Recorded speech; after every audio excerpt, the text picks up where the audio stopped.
Once Nimble Collective started to gain traction, they started to look for a CFO who could connect with the company's creative energies and provide financial accountability. CFO Larry Lesser gave us a unique perspective about his experience with the culture at Nimble Collective.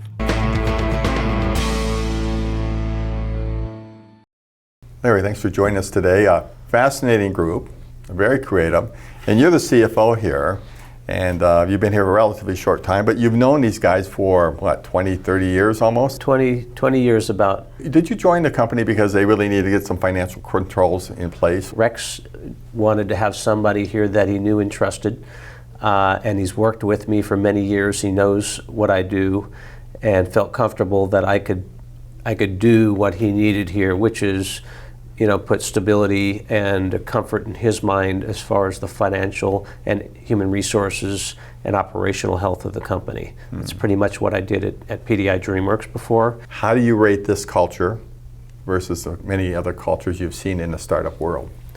Well, the core here at PDI was all about the art.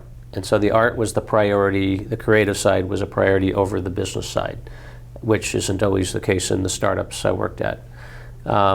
And so, everything we did was about, the creativity and not blocking the creativity of the employees. So, management and policies and financial controls, had to be flexible, so that we could actually curate in a way that they wanted to without feeling locked down in any way. And that was very important to them. And I learned that over the years and how to work with the employees and the managers in kind of getting what we need on a financial side, but also allowing everything they need to feel, empowered to create and produce the product that we were creating. It sounds like it takes a certain, if I can call it, flexibility on your part to maintain what what we would call standard financial reporting controls and just systems, and have the creatives feel that they're still able to grow and experiment. And to me, when I hear creatives, it means they're going to try 5 things and one might work out. And a lot of people say, look, just make up your mind, execute in the one. Don't go try 5 and then keep 1. Yeah. Is that a accurate statement? That's kind of accurate. And you can't tell them, you got one shot at it and that's it, because that's not the way it works. I remember my experience, my first time to coming into a brainstorming meeting with them, and typical accountant, I came in, I was a lot younger then, I came in and said, well, maybe don't do it that way, we can do this. And they said, stop. You come into our creative brainstorming meetings, it's all about what you can do only. It's only positive ideas. Every idea is welcome. There's no critiques against those, and there's no no's and don'ts in the language. I have to ask you this because you're an insider. We see lots of engineers who can't let go. They want to keep going. It's got an MVP, minimum viable product. It's ready to get out on the market and test and verify that the market exists. I must assume you have the same potential in the artistic community. And in that area, that was actually more of Jeffrey Katzenberg's role. He was the hammer. At DreamWorks. That's at DreamWorks. That was enough. We're not at that kind of role here yet, because we're still more building our systems, and the creative side of it is just beginning.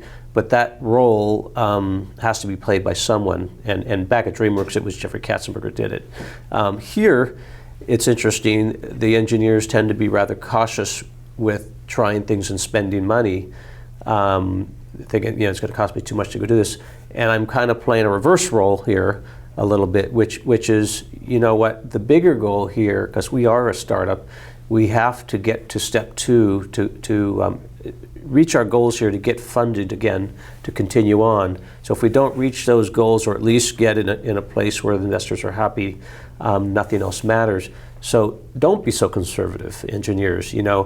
Be willing to take some risk, go out. If you need that other person to get something done on time, go and do it. You can come and talk to me if you want, but I really want you to say, Larry, I need to spend money to go do this, and let me be the one that says, maybe there's a better place to spend it or something. But it's a different role here to get them to be aggressive, and because they really haven't been in this startup role in a business sense themselves. and get them to look at that bigger picture, which is do everything it takes to get to step 2 here, and don't slow down the process. I haven't yet quite understood the monetization model for the company. It's been delightful. I can't wait to come back and get started as a director here, or as I got some ideas I've been wanting to explore, and I haven't heard what it was going to cost me from anyone. So I have to ask you, is there maybe in 6 months a monetization or a model for generating revenues? It's all, in discussions now, because it can be a bunch of different things depending on what we think is the right way to price this to the end users or to the commercial users. But the general idea is, our software will be available on the site, used in the clouds, and the artist users of it will pay either a subscription fee or a pay-as-you-go fee, whatever seems to make sense. The idea being those fees are a lot less than they would have to pay to have their own desktop software, and more software available to them. Yeah. So there'll be probably a subscription fee base to the artist, but we're also about, in the long term, building content here. And so the artist will own the content, and the company will work with them and share somewhat in the royalties that might be earned by that content. We will help them to distribute it and earn money. They'll get the lion's share of it.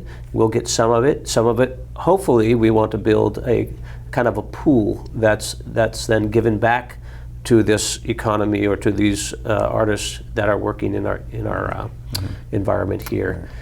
So those are the 2 main areas where we'll get revenue. Other things will probably come up that we don't even think of today. It's just beginning. Yeah, I'm getting this image of the iTunes of animation. Yeah. That's potentially a fair statement? Yeah, it could be. Could be. Is there contact information or email that a financial person may wish to follow up with you? You get me at Larry@nimblecollective.com. I want to thank you for your time, Larry. It's been delightful to talk to you. Really enjoyed it, and thanks so much. Thanks, Jim. Okay.